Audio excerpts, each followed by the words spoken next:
그리스도인으로 산다는 것입니다. 그리스도인으로 우리가 지금 살고 있죠. 어떻게 사는 것이 하나님이 기뻐하시는 올바른 삶일까? 오늘은 그런 주제로 함께 말씀을 나누려고 합니다. 여러분, 예수님과 같은 시대에 살았던 많은 사람들이 있었겠지요. 팔레스타인, 이스라엘 땅에 많은 이스라엘 유대인들 등등 살았을 건데, 여러분, 그들은 예수님을 어떻게 알았을까요? 예수님을 어떤 사람으로 알고 있었을까요? 당시 사람들이 아는 대로 알았겠죠. 지금도 그러잖아요. 아마 사람들이 그랬을 거예요.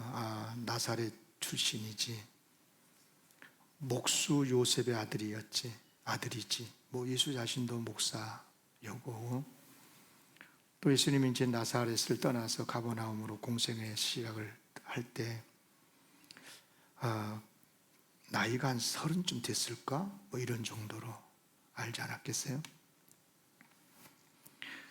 지금도 그러죠. 예수님이 누구냐라고 할 때 학교에서 배운 대로, 상식대로 이 시대에 사람들이 알고 있는 선에서 예수를 아는 사람들이 많죠. 대부분 그러지 않아요?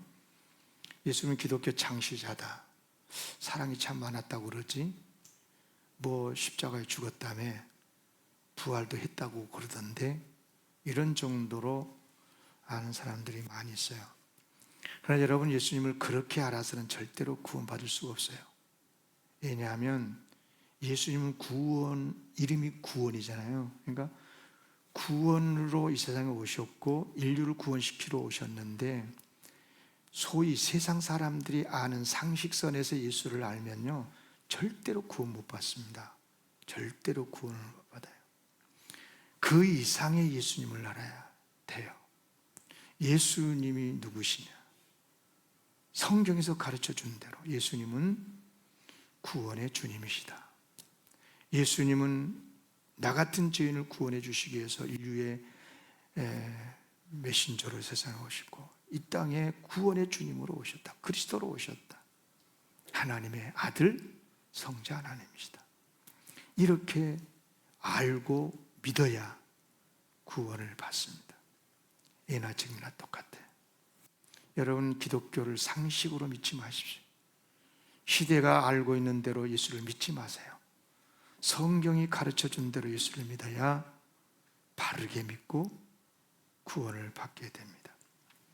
그러면 여러분요, 예수님이 주님이시다, 구원자이시다, 하나님의 아들이시다, 이렇게 믿는 소위 성도들, 그리스도인들은 어디에 많이 있어요?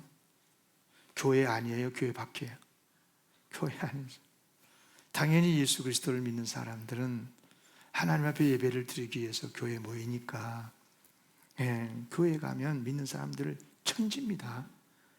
거의 예수 믿는 사람들이 교회에 모이잖아요. 오늘 우리만 하더라도 지금 오늘 또 우리가 주님 앞에 나와서 예배를 드리는 이유는 예수님을 믿고 하나님을 믿기 때문입니다. 근데 문제는 뭐냐면, 교회 안에서는 이렇게 예수를 구주로 믿고 예배하는 사람들이 많은데, 교회 밖에 나가보면 그 사람들이 다 어디 갔는지 안 보여. 안 보여요. 다시 말하면 세상에서는 누가 그리스도인인지 누가 아닌지 잘 알 수 없다는 거예요. 분명히 교회에 가면 그분이 목사고 장로고 권사님이시고 그러시는데, 교회 밖에 나가서 회사에서 장사를 하거나 이렇게 친구들하고 모이면 그 사람이 장로인지 집사인지 권사인지 잘 몰라요.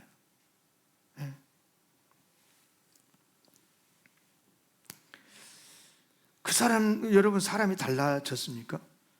그분이 또 주일날이면 교회 오잖아요. 그럼 교회 오면 그분은 기독교인이고 성도들이고, 예. 그리고 밖에 나가면 그 사람이 없어져 버린 게 아니에요. 그 사람이 또 세상에 가서 살아요. 그런데 사람이 달라진 것도 아닌데, 오경남이가 김경남이 된 거 아니잖아요. 예. 그런데도 그 사람이 그 사람인데도 잘 안 보인다는 거예요. 성도가 안 보여, 세상에서. 이유가 뭘까요? 여기서 우리는 많이 고민을 해야 됩니다. 많이 아파해야 돼요. 그리고 정말 중요한 과제가 뭔가를 우리가 깨닫게 되는데, 결론 먼저 말씀을 드리면, 믿음이라는 것은, 예수 그리스도를 믿는 믿음이라는 것은 반드시 삶으로 증명이 돼야 되거든요. 진짜 우리가 믿는 믿음이 진짜라면 일상생활에서 열매로 삶으로 증명이 돼야 된다. 이건 저 말이 아니고 우리 예수님 말씀이잖아요. 마태복음 7장 16절에 그랬어요. 그들의 열매로 그들을 알지. 그들의 열매로 그들을 안다. 그들이 예수 그리스도를 믿는 사람들이고 하나님께 예배를 드린 사람들이라면 그들이 진짜 성도냐 아니냐를 뭘로 아냐? 그들의 열매로 안다는 거예요. 그러니까 가시나무에서는 포도를 딸 수 없고요, 엉겅퀴에서는 무화과를 딸 수가 없다는 거예요. 그러면서 예수님이 이런 말씀 드렸어요. 20절에 보면 이러므로 그들의 열매로 그들을 알리라. 그들의 열매로 그들을 안다.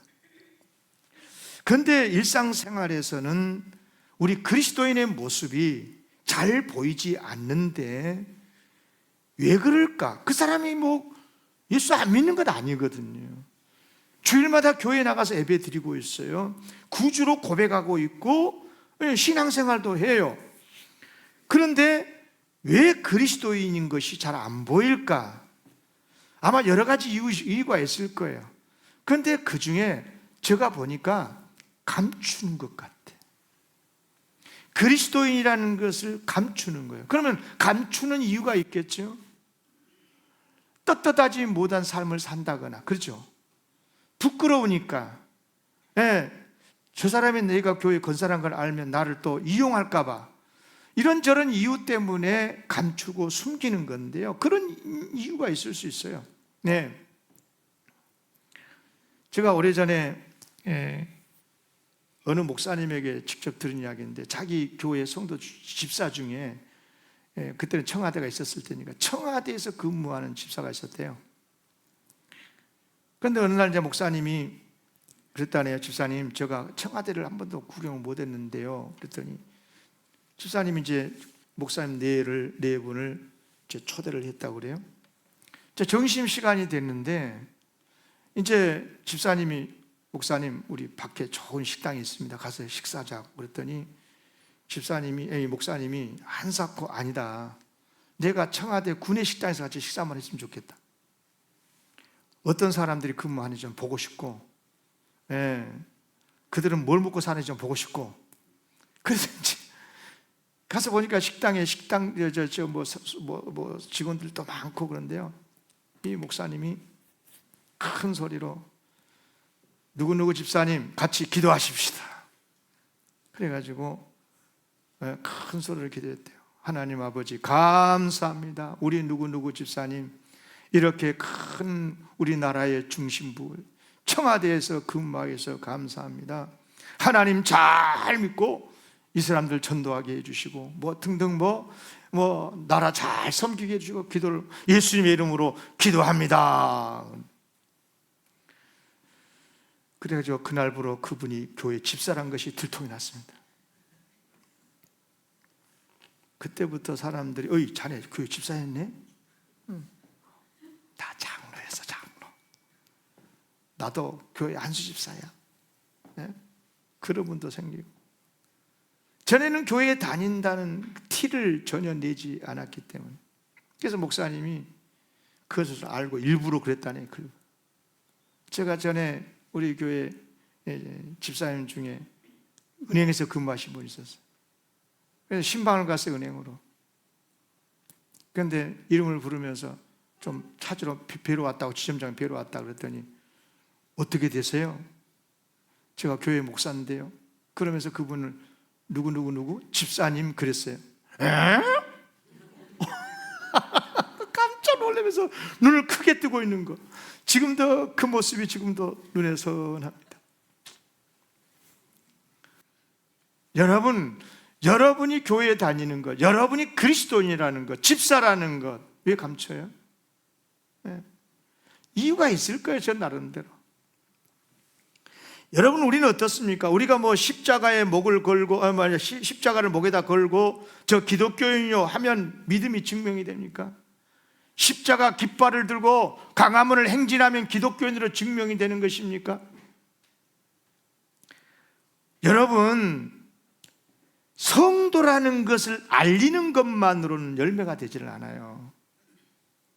목에 십자가를 걸고 행진한다고 해서 그런 사람들이 지나면서 쓰레기 버리고 그럼 오히려 더 비난받는 거예요. 오히려 더 큰 문제 아니겠어요? 중요한 것은 뭐냐면 성도가 성도답게 세상에서 살아내는 거예요. 맞습니까? 매우 중요한 이야기잖아요. 당연히 그래야 되는 거죠. 그러면 이제 오늘 시간에 생각하고 싶은 건 뭐냐면 성도답게 사는 게 뭐냐?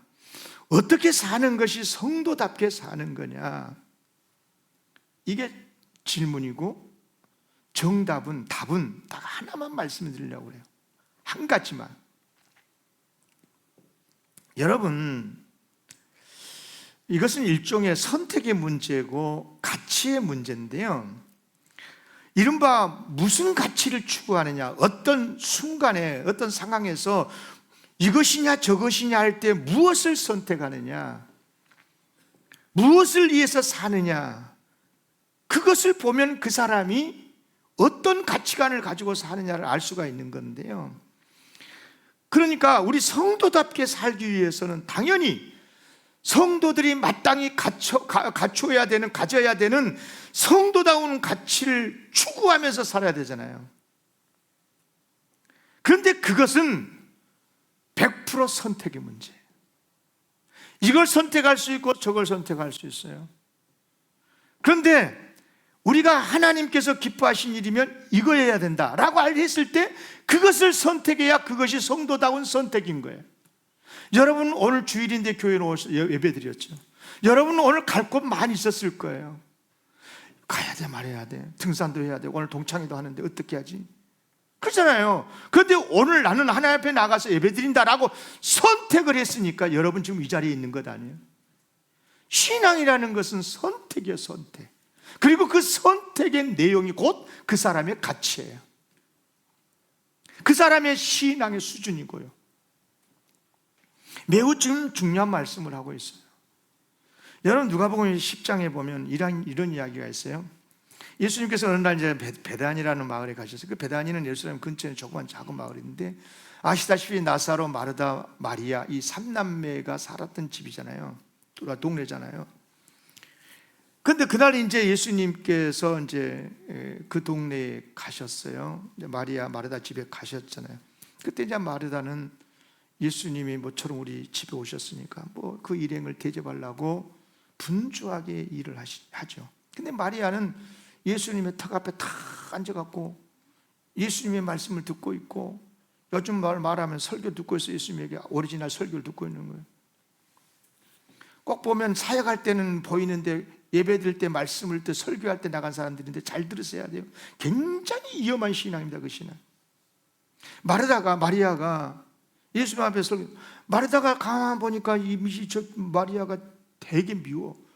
그런데 더 미워. 예수님은 더 섭섭한 거예요. 어떻게 저럴 수가 있냐. 마리아를 좀 나무래가지고, 야, 언니가 지금 반찬 만들고 있는데 같이 좀 도와, 이렇게 해야 되는 거 아니겠어요? 이따가 나 설교할 테니까 나가, 이따가 만나자, 이렇게 해야 되는데,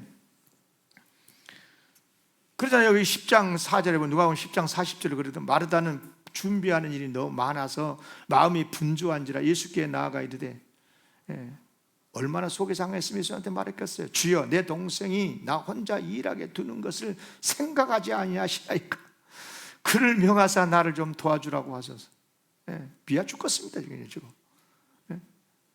예수님 믿거든요. 그 말이에요. 좀 나무래가지고 날 좀 돕게 해달라. 곧 점심시간 다 되고. 근데 중요한 것은 그때 예수님의 반응이에요. 예수님의 대답이에요. 예수님께서 뭐라고 대답하셨어요? 자, 41절 42절까지 누가복음 10장 시작. 주께서 대답하여 이르시되 마르다야 마르다야, 네가 많은 일로 염려하고 근심하나 몇 가지만 하든지 혹은 한 가지만이라도 족하니라. 마리아는 이 좋은 편을 택하였으니 빼앗기지 아니하리라 하시니라. 많은 일들이 있는데 이 일도 할 수 있고 저 일도 할 수 있고 뭐 할 수 있어요. 그렇지만 자기가 선택하는 것, 그것이 그 사람의 수준이고 그 사람의 가치고 그 사람의 신앙의 내용이라는 것 아니겠어요? 무슨 뜻이에요? 선택이란 말이에요. 선택. 이것도 할 수 있고 저것도 할 수 있고 여기도 갈 수 있고 저기도 갈 수 있는데 선택해야 된단 말이에요. 두 개 다 갈 수 없잖아요. 두 일 동시에 다 할 수 없으니까 더 귀한 것을 선택해야 한다는 것 아니겠어요? 그러니까 무슨 말이냐? 성도의 삶이라는 것은 뭐냐?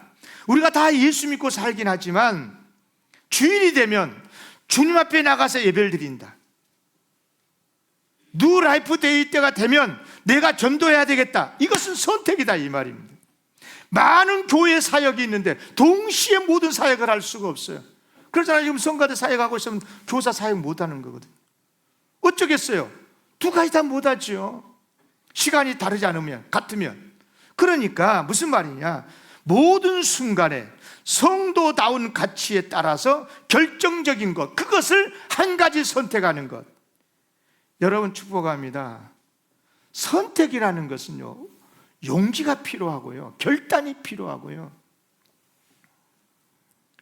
아무리 여러 가지를 붙잡고 있어도 결정적인 한 가지가 없으면 소용이 없고 더 오히려 위험해질 수도 있어요.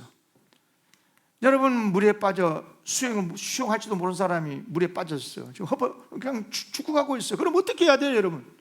그때 그 사람에게 필요한 게 뭐예요? 지금 그 사람은 살려내야 되잖아요. 오직 중요한 건 한 가지뿐인 거예요. 그 사람 건져내야 돼, 살려내야 돼요. 그럼 뭐가 있어야 돼요? 구명조끼가 있으면 던지든지 구명줄을 던지든지 뭐 어떻게 자기 아니면 헤엄칠 줄 알면 자기가 들어가서 건져내든지 해야 되지 않겠어요? 거기다가 황금 이야기하고 돈 이야기하고 시간 이야기하면 안 되는 거예요, 그 자리에서. 예, 제가 극단적인 예를 들었지만 그건 다 뭐 선택의 문제라는 건 다 아시겠죠? 그렇습니다. 그런데 그것만이 아니고 일상 우리의 삶에 있어서도 마찬가지예요. 여러 가지 일들을 할 수 있고 여러 곳으로 갈 수는 있지만 그러나 모든 순간에 한 가지를 선택해야, 그래야 그 일을 할 수 있고 또 그 일이 나에게 중요하니까 하는 거고. 중요한 것은 뭐냐면 그때 무슨 기준으로 선택할 것이냐는 거예요. 무엇을 기준으로? 바로 그것이 그 사람의 가치라는 것입니다. 그런데 세상 사람들은 여러분 대체로 보면 무엇을 기준으로 하고 선택합니까? 자기에게 돈이 되냐 안 되냐, 나에게 유익이 되냐 안 되냐, 그것 아니겠어요? 세상의 가치죠. 세상의 가치. 그러면 우리 그리스도인들은 그러면 무엇을 기준해 가지고 선택을 해야 되겠어요? 당연히 하나님의 뜻이고 하나님의 말씀인 줄로 믿습니다. 예수님께서 직접 하신 말씀이에요.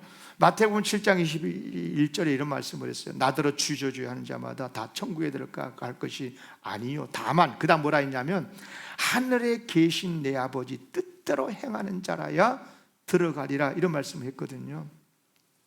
여기서 주여 주여라고 하는 말은, 주여 주여 하는 자란 말은 예수님을 주님으로 믿는 성도들을 말하는 건데, 근데 그것만 갖고는 천국에 들어가는 게 아니고 그 믿음이 정말 참된 믿음이구나 라는 것이 증명이 돼야 되는데, 그게 뭐냐? 하늘에 계신 하나님 아버지의 뜻대로 행해야 된다는 거예요. 그러니까 무슨 말이냐? 성도가 추구해야 될 어떤 일들을 선택을 하려고 했을 때, 많은 것 중에 한 가지만 선택해야 된다면 하나님 아버지의 뜻이 기준이 돼야 된다는 뜻인 거잖아요. 그러면 그것이 구체적으로 뭐냐? 어떻게 사는 것이 하나님의 뜻을 따르는 거냐? 딱 한 가지만 말씀을 드리고 오늘 설교를 마쳐야 돼요. 누가복음 15장 오늘 본문 말씀 중심으로 해서 보면 누가복음 15장에는 세 가지 그 유명한 예수님이 가르친 비유가 나오잖아요. 잃은 양 한 마리를 찾는 목자의 비유, 그리고 잃어버린 한 드라크마를 찾는 여인의 비유, 그리고 집을 나가서 모든 재산 다 탕진해버리고 돌아온 탕자, 작은 아들을 기꺼이 영접하고 환영하고 잔치를 벌이는 아버지의 비유. 이 세 가지 다 내용 잘 아시죠? 설명하지 않을 거예요. 정말 여러분 은혜롭고 너무너무 은혜로운 비유의 말씀이 아닐 수가 없잖아요. 잃어버린 것을 찾을 때, 잃어버린 것을 찾고자 하는 마음, 그리고 찾았을 때는, 찾을 때까지 찾고 찾았을 때는 기뻐하고 그를 기꺼이 용서하고 그를 품는 사랑의 이야기, 얼마나 은혜로운 이야기입니까? 그런데 여러분, 예수 그리스도의 십자가의 은혜와 하나님의 크신 사랑을 아는 사람 같으면 이 비유가 은혜로울 거예요. 은혜로운 이 말씀에 어떻게 비판 못 할 거예요. 그런데 여러분 잘 들으셔야 돼요.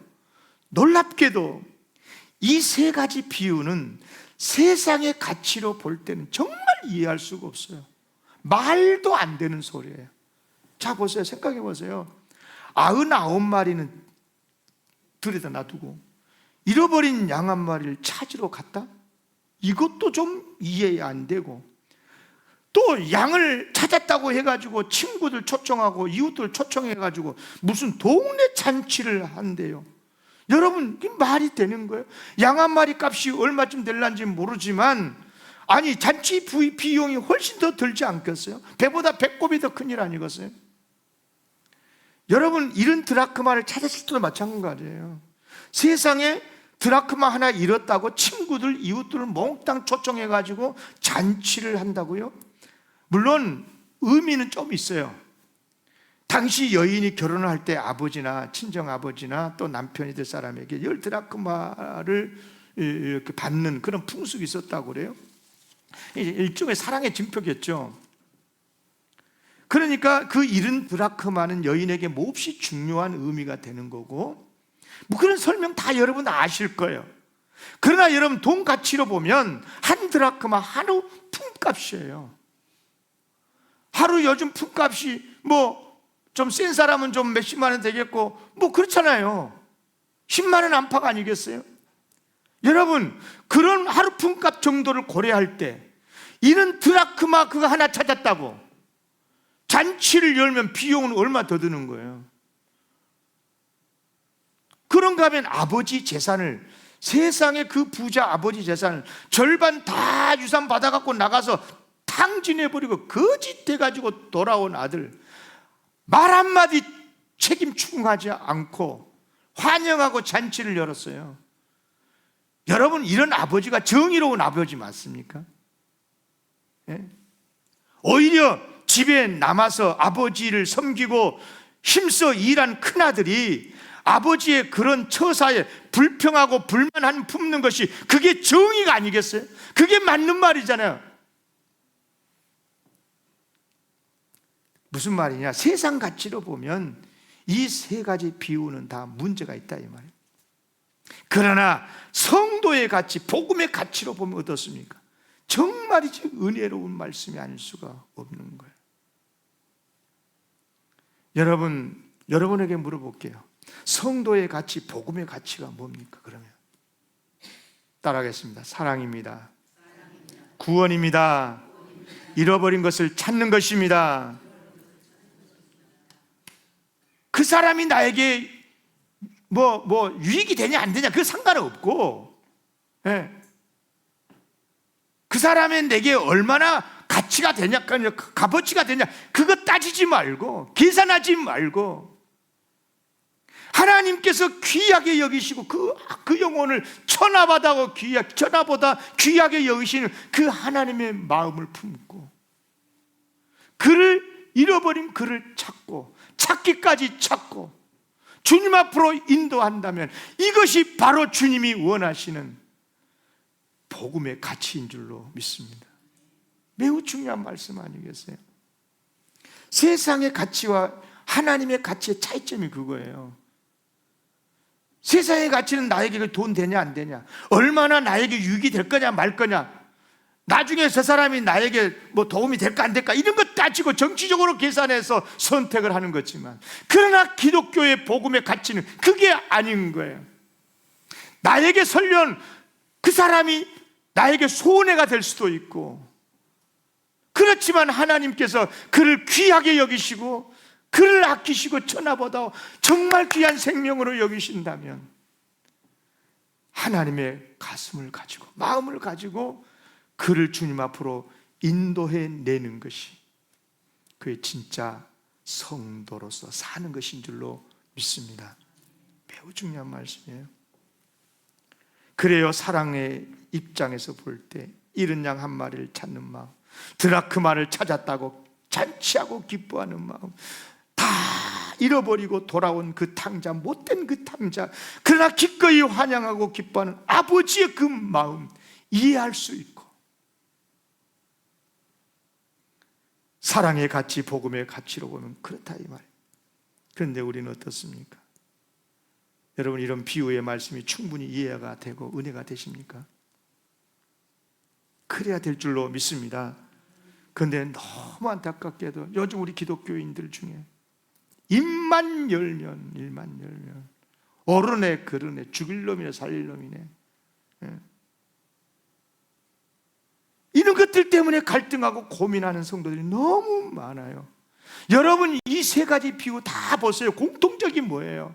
세상 가치로 보면요, 합리적이지를 않아요. 전혀 합리적이지를 않아요. 전혀 비효율적이에요. 비효율적이에요. 정의롭지도 못해요. 차별적이에요. 네.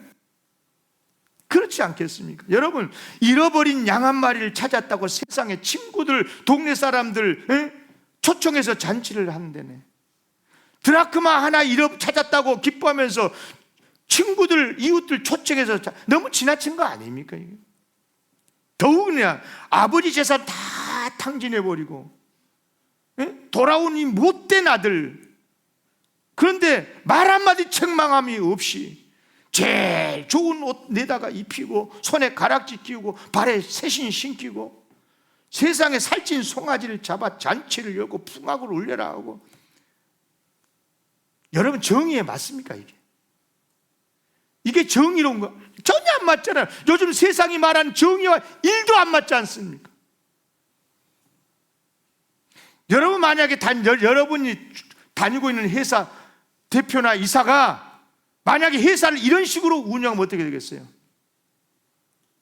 막 난리 날 거예요. 민원 제기하고 불공평한 사장이라고. 큰아들이요, 아버지 말씀 잘 듣고 착하게 봉사하고 불평하잖아. 나한테는 따뜻한 송아지 하나 닭 하나 잡아준 적이 없는데 송아지까지 잡고 말이야. 아버지, 그러면 안 되시죠? 차별입니다. 불입니다. 그러잖아요, 지금 세상이요. 교회를 다닌 사람들이 그러고 있다 이 말이에요. 여러분, 얼마나 가슴 아픈 이야기야, 가슴 아픈 이야기.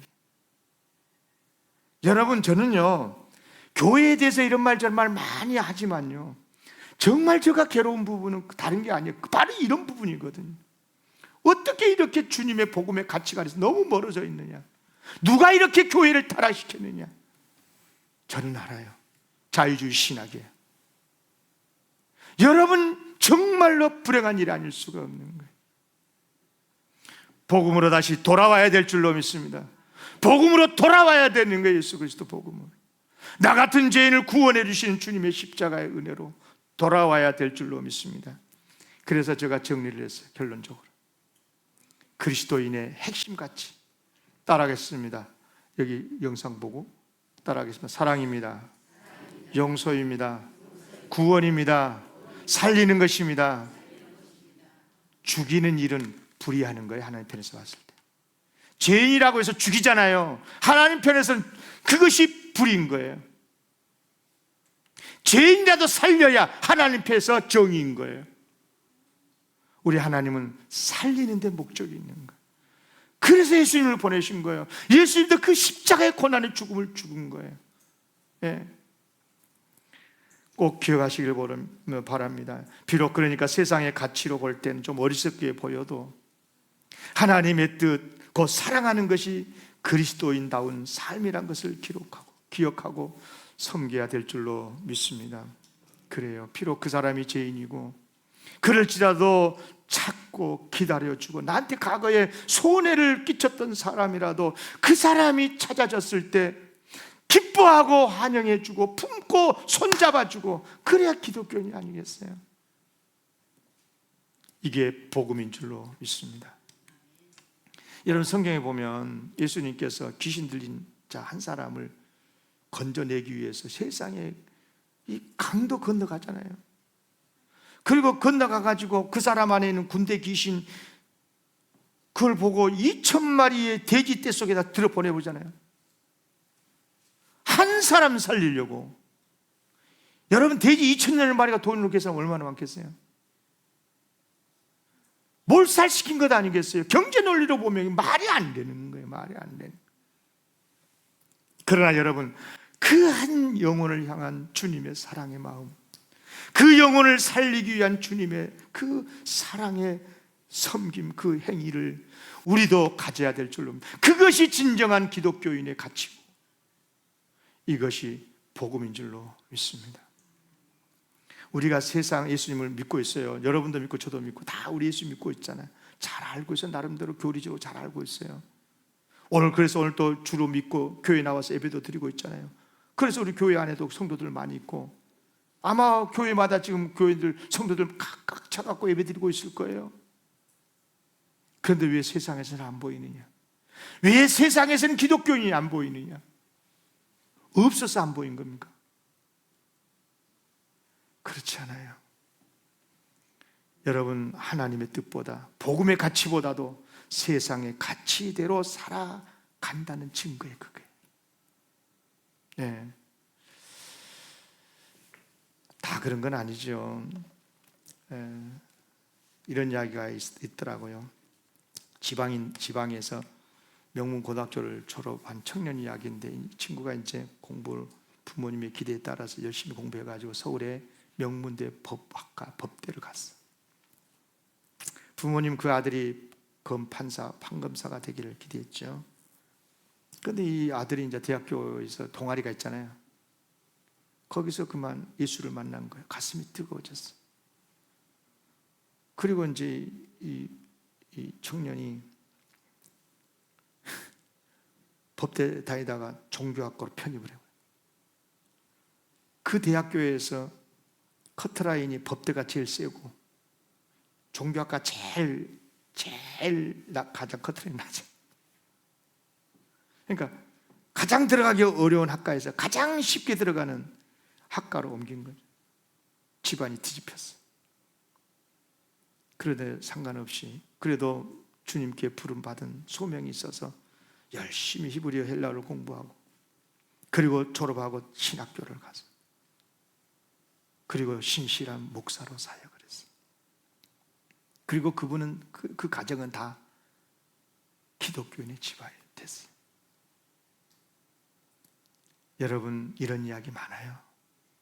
많습니다. 꼭 목사 이야기만이 아니고요. 제가 목사니까 제가 아는 목사 이야기를 좀 하고 있는 건데, 제가 이런 말하기는 그렇고, 여러분요, 그런 분들은 많아요. 세상의 가치관으로 보면 정말 바보 중에 바보지게 뭐예요. 여러분 생각해보세요. 예수님께서 만약에 말입니다, 세상의 가치로 판단하셨다면 우리 같은 죄인을 구원하기 위해서 이 세상에 오실 이유가 뭐가 있어요? 확 심판해보고 말해야지. 그게 정의라면. 예? 오실 필요도 없고 십자가에 달려 죽으실 필요도 없고. 예? 그러나 세상 상식을 뛰어넘는 파격적인 그 사랑으로 예수님께서는 세상에 오셔야 했고 우리의 모든 죄를 짊어지시고 십자가에 죽으신 줄로 믿습니다. 그러니까 예수님의 이런 이야기는 그 자체로서 세상의 논리를 뛰어넘는 사랑의 이야기인 줄로 믿습니다. 우리는 그 예수님 덕분에 구원을 받았고 구원을 받은 자로서 지금 성도로 살아가고 있는 것이고요. 예, 여러분에게 진심으로 축복합니다. 우리 모두 그 사랑, 하나님의 사랑, 예수님의 은혜로 구원받은 성도 맞지요? 아멘입니까? 맞잖아요. 아닌 사람이 있습니까? 자기 의로 구원받은 사람이 있어요? 아무도 없잖아요. 다 예수님의 은혜로 구원받은 하나님의 자녀들 아니겠습니까?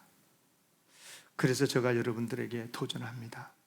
이제 우리 차례가 좀 됐으면 좋겠어요. 세상 가치대로라면 밀어내고 복수해야 되고, 내가 네한테 연락해, 그럴 수 있지만 기꺼이 용서하십시오. 이것이 성도로서 사는 겁니다. 세상 가치대로 보면 돈이 전부예요. 그러나 하나님께서 주신 소명을 위해서 주님의 일에 헌신을 하고 계십니까? 그렇다면 여러분들은 지금 그분은 성도답게 살고 있는 거예요. 세상 가치대로라면 하지 않아도 될 일이에요. 아무도 하지 않으려고 하는 그 힘든 일, 그러나 내가 기쁨으로 할 때 성도답게 사는 것이 아니겠어요? 저 사람이 예수 믿든가 말든가, 저 사람은 저 사람이고 나는 나고, 저 사람이 뭐 천국 간다고 해가지고 내가 무슨 세상의 가치관으로 보면 그래요. 그렇죠. 니는 니이고 나는 나이고, 나와 전혀 무관한 남이지만 그러나 그 영혼을 사랑하시고 그 영혼을 구원하시고자 하시는 주님의 마음이 내 심장에 있다면 먼저 주님의 사랑을 가지고 다가가서 잘 지내는가, 만나서 대화도 하고 차도 마시면서 섬겨주고, 다음 주에 우리 교회에 이런 행사가 있는데 한번 같이 안 나갈란가, 그렇게 하면서 그렇게 살아가는 것이 성도답게 살아가는 것이 아니겠습니까? 성도답게 살아간다는 것을 도덕 윤리적으로만 접근하지 마세요. 하나님의 마음을 가지고 그들을 주님 앞으로 인도해 내야 이것이 주님 성도답게 사는 거예요. 아멘. 꼭 기억하셔야 돼요. 말씀 마칩니다. 다음 주 일은 무슨 날이에요? 크게 따라해요. 루라이프 데이. 다시 루라이프 데이. 안 따라한 사람 입이 없는 사람이에요. 루라이프 데이. 아멘. 여러분, 아까 제가 말씀드렸죠. 인생은, 신앙은 선택이라고. 다음 주일날 교회 안 나올 수도 있어요. 그건 내 선택이야. 혼자 나올 수도 있어요. 그것도 내 선택이야. 내 남편, 내 자식들, 내 아내들, 내 아내, 그리고 내 친구들 초청해서 같이 올 수 있어요. 그것도 내 선택이야.